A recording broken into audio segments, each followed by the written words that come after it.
यथार्थ मोक्ष पथ।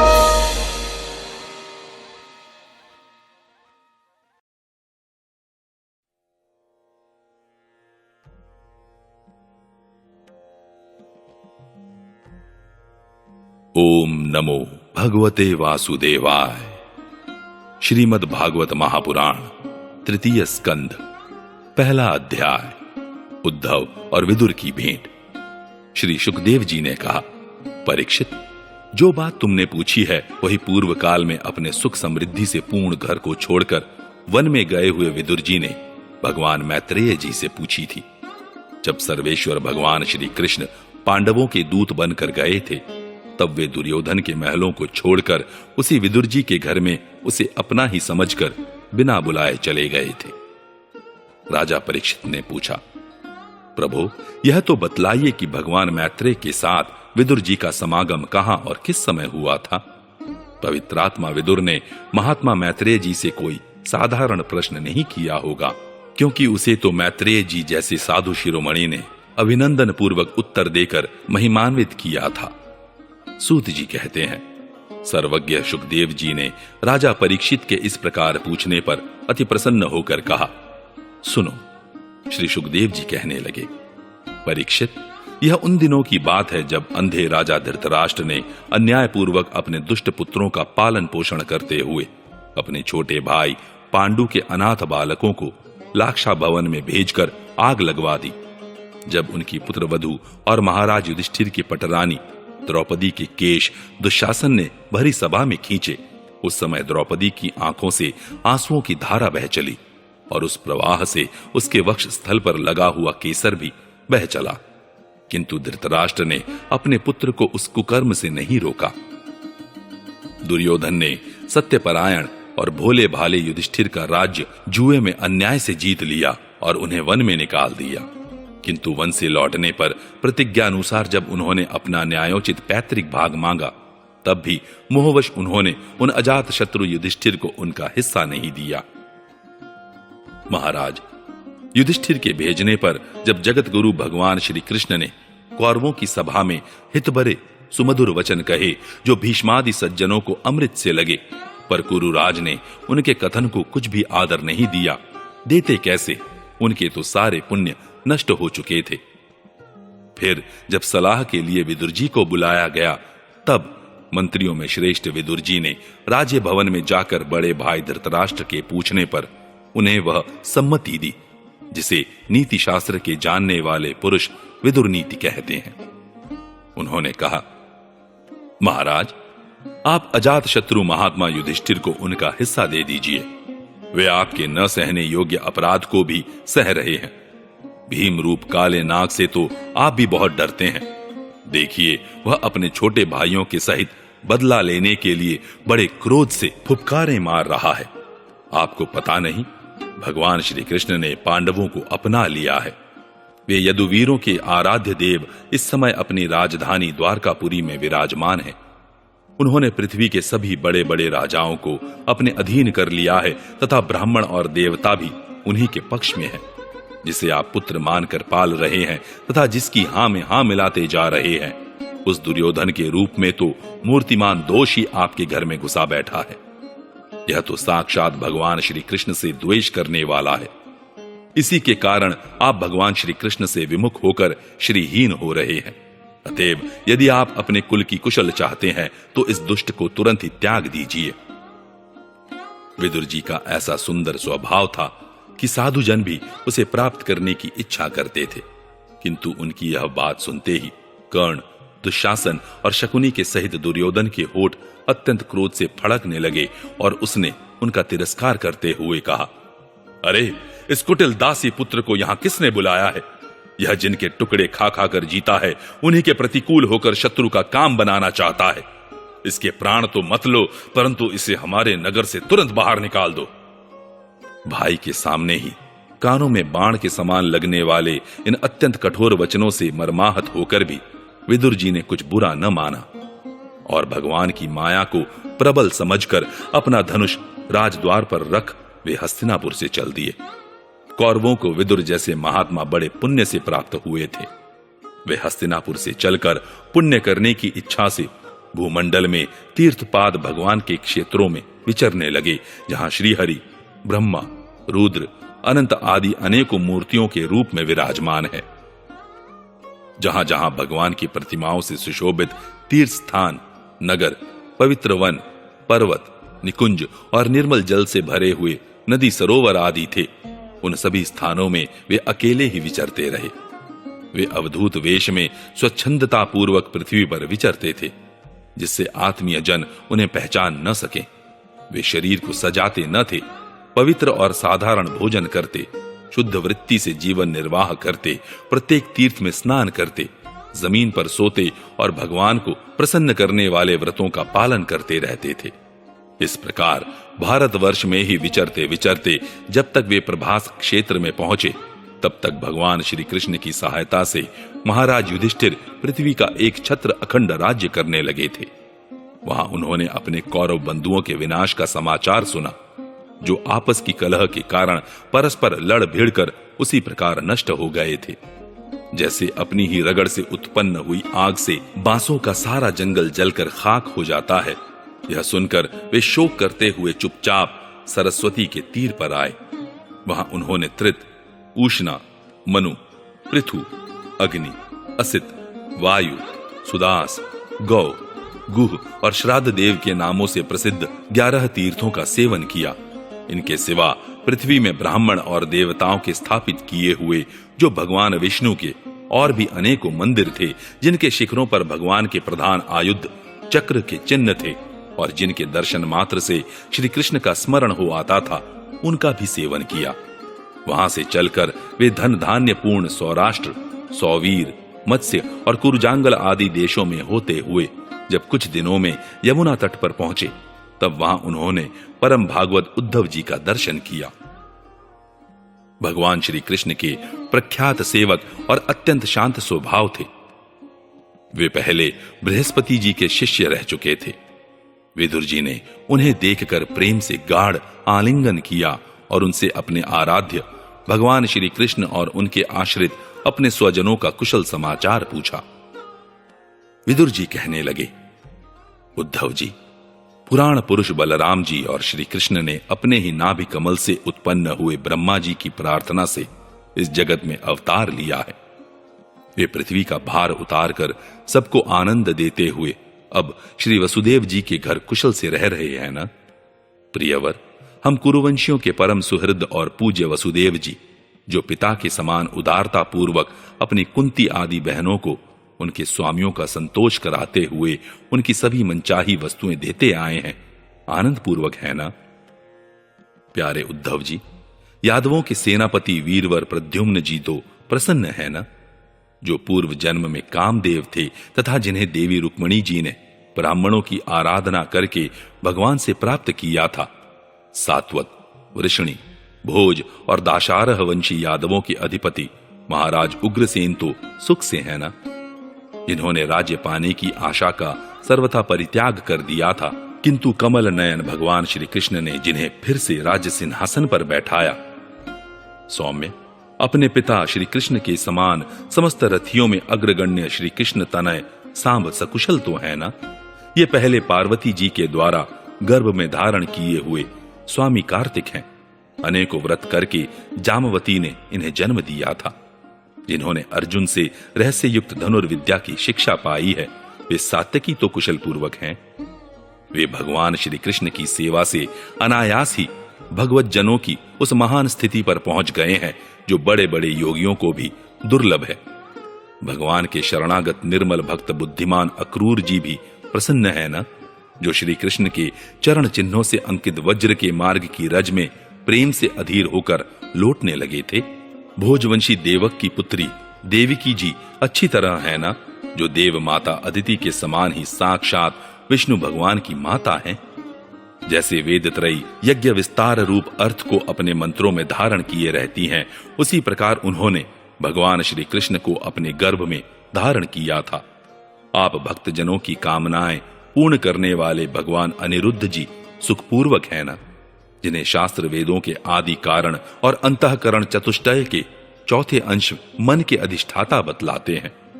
सौम्य स्वभाव उद्धव जी, अपने हृदयेश्वर भगवान श्री कृष्ण का अनन्य भाव से अनुसरण करने वाले जो ऋदिक, सत्यभामानंदन, चारुदेशण और गद आदि अन्य भगवान के पुत्र हैं, वे सब भी कुशल पूर्वक है ना? महाराज युधिष्ठिर अपनी अर्जुन और श्री कृष्ण रूप दोनों भुजाओं की सहायता से धर्म मर्यादा का न्याय पूर्वक पालन करते हैं ना? मैं दानव की बनाई हुई सभा में इनके राज्य वैभव और दबदबे को देखकर दुर्योधन को बड़ा डाह हुआ था। अपराधियों के प्रति अत्यंत असहिष्णु भीमसेन ने सर्प के समान दीर्घकालीन क्रोध को छोड़ दिया है क्या? जब वे गदा युद्ध में तरह तरह के पैतरे बदलते थे, तब उनके पैरों की धमक से धरती डोलने लगती थी। जिनके बाणों के जाल से छिपकर किरात वेशधारी, अतएव किसी की पहचान में न आने वाले भगवान शंकर प्रसन्न हो गए थे, वे रथी और यूथपतियों का सुयश बढ़ाने वाले गांडीवधारी अर्जुन तो प्रसन्न है ना? अब तो उनके सभी शत्रु शांत हो चुके होंगे। पलक जिस प्रकार नेत्रों की रक्षा करते हैं, उसी प्रकार कुंती के पुत्र युधिष्ठिरादि जिनकी सर्वदा संभाल रखते हैं और कुंती ने ही जिनका लालन पालन किया है, वे माद्री के यमज पुत्र नकुल सहदेव कुशल से तो है ना? उन्होंने युद्ध में शत्रु से अपना राज्य उसी प्रकार छीन लिया जैसे दो गरुड़ इंद्र के मुख से अमृत निकाल लाए। अहो, बेचारी कुंती तो राजऋषि श्रेष्ठ पांडु के वियोग में मृत प्राय सी होकर भी इन बालकों के लिए ही प्राण धारण किए हुए हैं। रथियों में श्रेष्ठ महाराज पांडु ऐसे अनुपम वीर थे कि उन्होंने केवल एक धनुष लेकर ही अकेले चारों दिशाओं को जीत लिया था। सौम्य स्वभाव उद्धव जी, मुझे तो अधःपतन की ओर जाने वाले उन धृतराष्ट्र के लिए बार बार शोक होता है, जिन्होंने पांडवों के रूप में अपने परलोकवासी भाई पांडु से ही द्रोह किया तथा अपने पुत्रों की हां में हां मिलाकर अपने हित चिंतक मुझको भी नगर से निकलवा दिया। किंतु भाई, मुझे इसका कुछ भी खेद अथवा आश्चर्य नहीं है। जगत विधाता भगवान श्री कृष्ण ही मनुष्यों की सी लीलाएं करके लोगों की मनोवृत्तियों को भ्रमित कर देते हैं। मैं तो उन्हीं की कृपा से उनकी महिमा को देखता हुआ दूसरों की दृष्टि से दूर रहकर सानंद विचर रहा हूं। यद्यपि कौरवों ने उनके बहुत से अपराध किए, फिर भी भगवान ने उनकी इसीलिए उपेक्षा कर दी थी कि वे उनके साथ उन दुष्ट राजाओं को भी मारकर अपने शरणागतों का दुख दूर करना चाहते थे, जो धन, विद्या और जाति के मद से अंधे होकर कुमार्गगामी हो रहे थे और बार बार अपनी सेनाओं से पृथ्वी को कंपा रहे थे। उद्धव जी, भगवान श्री कृष्ण जन्म और कर्म से रहित हैं, फिर भी दुष्टों का नाश करने के लिए और लोगों को अपनी ओर आकर्षित करने के लिए उनके दिव्य जन्म कर्म हुआ करते हैं। नहीं तो भगवान की तो बात ही क्या, दूसरे जो लोग गुणों से पार हो गए हैं, उनमें भी ऐसा कौन है जो इस कर्माधीन देह के बंधन में पड़ना चाहेगा? अतः मित्र, जिन्होंने अजन्मा होकर भी अपने शरण में आए हुए समस्त लोकपाल और आज्ञाकारी भक्तों का प्रिय करने के लिए यदुकुल में जन्म लिया है, उन पवित्र कीर्ति श्री हरि की बातें सुनाओ। दूसरा अध्याय। उद्धव जी द्वारा भगवान की बाल लीलाओं का वर्णन। श्री सुखदेव जी कहते हैं, जब विदुर जी ने परम भक्त उद्धव से इस प्रकार उनके प्रियतम श्री कृष्ण से संबंध रखने वाली बातें पूछी, तब उन्हें अपने स्वामी का स्मरण हो आया और वे हृदय भर आने के कारण कुछ भी उत्तर न दे सके। जब ये 5 वर्ष के थे, तब बालकों की तरह खेल में ही श्री कृष्ण की मूर्ति बनाकर उसकी सेवा पूजा में ऐसे तन्मय हो जाते थे कि कलेवे के लिए माता के बुलाने पर भी उसे छोड़कर नहीं जाना चाहते थे। अब तो दीर्घ काल से उन्हीं की सेवा में रहते रहते ये बूढ़े हो चले थे। अतः विदुर जी के पूछने से उन्हें अपने प्यारे प्रभु के चरण कमलों का स्मरण हो आया। उनका चित्त विरह से व्याकुल हो गया। फिर वे कैसे उत्तर दे सकते थे? उद्धव जी श्री कृष्ण के चरणार विंद मकरंद सुधा से सराबोर होकर 2 घड़ी तक कुछ भी नहीं बोल सके। तीव्र भक्ति योग से उसमें डूबकर वे आनंद मग्न हो गए। उनके सारे शरीर में रोमांच हो आया तथा मूंदे हुए नेत्रों से प्रेम के आंसुओं की धारा बहने लगी। उद्धव जी को इस प्रकार प्रेम प्रवाह में डूबे हुए देखकर विदुर जी ने उन्हें कृतकृत्य माना।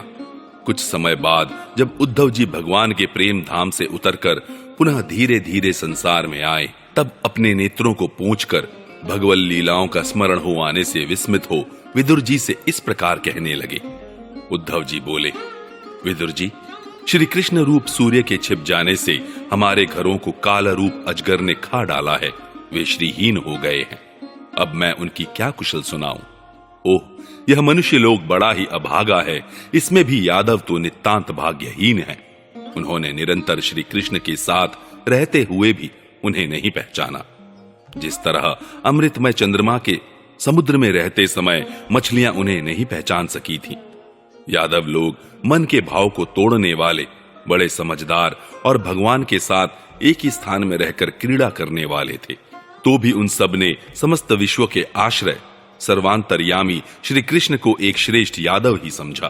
किंतु भगवान की माया से मोहित इन यादवों और इनसे व्यर्थ का वैर ठानने वाले शिशुपाल आदि की अवहेलना और निंदा सूचक वाक्यों से भगवत प्राण महानुभावों की बुद्धि भ्रम में नहीं पड़ती थी। जिन्होंने कभी तप नहीं किया, उन लोगों को भी इतने दिनों तक दर्शन देकर अब उनकी दर्शन लालसा को तृप्त किए बिना ही वे भगवान श्री कृष्ण अपने त्रिभुवन मोहन श्री विग्रह को छिपाकर अंतर्धान हो गए हैं। और इस प्रकार उन्होंने मानो उनके नेत्रों को ही छीन लिया है। भगवान ने अपनी योग माया का प्रभाव दिखाने के लिए मानव लीलाओं के योग्य जो दिव्य श्री विग्रह प्रकट किया था, वह इतना सुंदर था कि उसे देखकर सारा जगत तो मोहित हो ही जाता था। वे स्वयं भी विस्मित हो जाते थे। सौभाग्य और सुंदरता की पराकाष्ठा थी उस रूप में। उससे आभूषण भी विभूषित हो जाते थे। धर्मराज युधिष्ठिर के राजसूय यज्ञ में जब भगवान के उस नयनाभिराम रूप पर लोगों की दृष्टि पड़ी थी, तब त्रिलोकी ने यही माना था कि मानव सृष्टि की रचना में विधाता की जितनी चतुराई है, सब इसी रूप में पूरी हो गई है। उनके प्रेम पूर्ण हास्य विनोद और लीलामय चितवन से सम्मानित होने पर व्रजबालाओं की आंखें उन्हीं की ओर लग जाती थी और उनका चित्त भी ऐसा तल्लीन हो जाता था कि वे घर के काम धंधों को अधूरा ही छोड़कर जड़ पुतलियों की तरह खड़ी रह जाती थी। चराचर जगत और प्रकृति के स्वामी भगवान ने जब अपने शांत रूप महात्माओं को अपने ही घोर रूप असुरों से सताए जाते देखा, तब वे करुणा भाव से द्रवित हो गए और अजन्मा होने पर भी अपने अंश बलराम जी के साथ काष्ठ में अग्नि के समान प्रकट हुए। अजन्मा होकर भी वसुदेव जी के यहां जन्म लेने की लीला करना, सबको अभय देने वाले होने पर भी मानो कंस के भय से वज्र में जाकर छिप रहना और अनंत पराक्रमी होने पर भी कालय वन के सामने मथुरापुरी को छोड़कर भाग जाना। भगवान की ये लीलाएं याद आकर मुझे बेचैन कर डालती हैं। उन्होंने जो देवकी वसुदेव की चरण वंदना करके कहा था, पिताजी, माताजी, कंस का बड़ा भय रहने के कारण मुझे आपकी कोई सेवा न बन सकी। आप मेरे इस अपराध पर ध्यान न देकर मुझ पर प्रसन्न हो। श्री कृष्ण की ये बातें जब याद आती हैं, तब आज भी मेरा चित्त अत्यंत व्यथित हो जाता है। जिन्होंने काल रूप अपने भ्रिकुटी विलास से ही पृथ्वी का सारा भार उतार दिया था, उन श्री कृष्ण के पाद पद्म पराग का सेवन करने वाला ऐसा कौन पुरुष है जो उसे भूल सके। आप लोगों ने राजसूय यज्ञ में प्रत्यक्ष ही देखा था कि श्री कृष्ण से द्वेष करने वाले शिशुपाल को वह सिद्धि मिल गई जिसकी बड़े बड़े योगी भलीभांति योग साधना करके स्पृहा करते रहते हैं। उनका विरह भला कौन सह सकता है। शिशुपाल के ही समान महाभारत युद्ध में जिन दूसरे योद्धाओं ने अपनी आंखों से भगवान श्री कृष्ण के नयनाभिराम मुख कमल का मकरंद पान करते हुए अर्जुन के बाणों से बिंधकर प्राण त्याग किया, वे पवित्र होकर सबके सब भगवान के परम धाम को प्राप्त हो गए। स्वयं भगवान श्री कृष्ण तीनों लोकों के अधीश्वर हैं।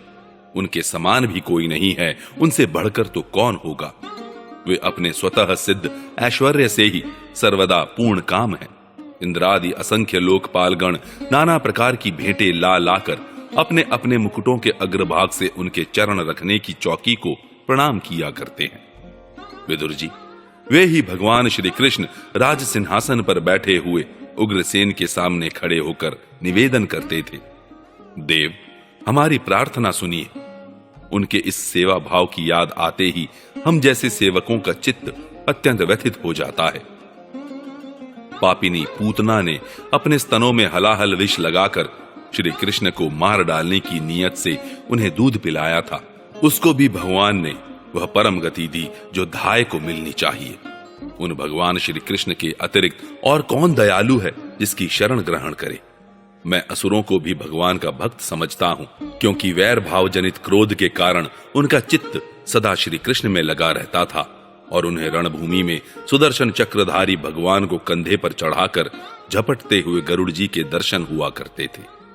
ब्रह्मा जी की प्रार्थना से पृथ्वी का भार उतार कर उसे सुखी करने के लिए कंस के कारागार में वसुदेव देवकी के यहाँ भगवान ने अवतार लिया था।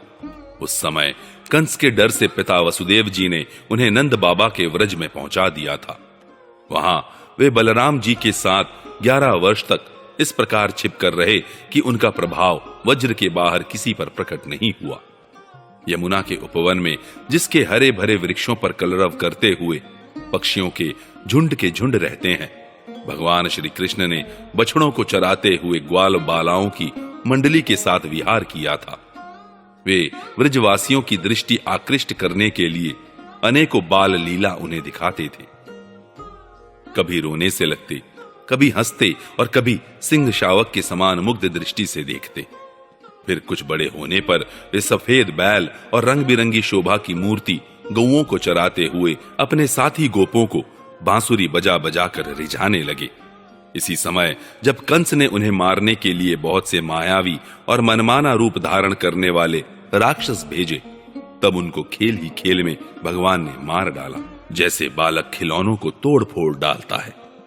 कालिय नाग का दमन करके विष मिला हुआ जल पीने से मरे हुए ग्वाल बालों और गौओं को जीवित कर उन्हें कालिय दह का निर्दोष जल पीने की सुविधा कर दी। भगवान श्री कृष्ण ने बढ़े हुए धन का सद्व्यय कराने की इच्छा से श्रेष्ठ ब्राह्मणों के द्वारा नंद बाबा से गोवर्धन पूजा रूप गोयज्ञ करवाया। भद्र, इससे अपना मान भंग होने के कारण इंद्र ने क्रोधित होकर व्रज का विनाश करने के लिए मूसलधार जल बरसाना आरंभ किया।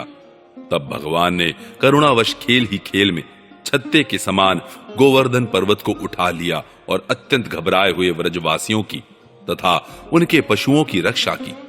संध्या के समय जब सारे वृंदावन में शरद के चंद्रमा की चांदनी छिटक जाती, तब श्री कृष्ण उसका सम्मान करते हुए मधुर गान करते और गोपियों के मंडल की शोभा बढ़ाते हुए उनके साथ रास विहार करते।